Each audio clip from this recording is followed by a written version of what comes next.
Thank you for checking in with Maine's Total Weather. I'm meteorologist Sarah Long. Heading through the day on Monday, we are still looking at wind gusts close to 30 miles per hour. Combine that with the cold air that is in place.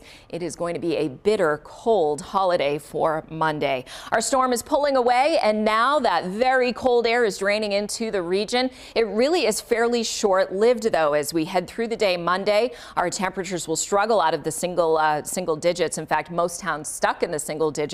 We will struggle to get to zero in the mountains, but you factor in that wind, and this is how it is going to feel outside as we head through your Monday. 12 below in Portland at 6 a.m., 21 below in Bethel as you head out midday, 8 below in Portland and 21 below in Bethel still, and 15 below in Farmington, 7 o'clock tomorrow evening, and down to 14 below in Portland. The National Weather Service has issued a wind chill advisory for Oxford, Franklin, Somerset counties. This is where our wind chills will frequently be 20-25 below as we head through Sunday night and right through the day on Monday. So taking a look at your 8-day forecast, again, we are very cold Monday, but it's fairly short-lived. We certainly start off cold again on Tuesday morning and then increase to the 20s.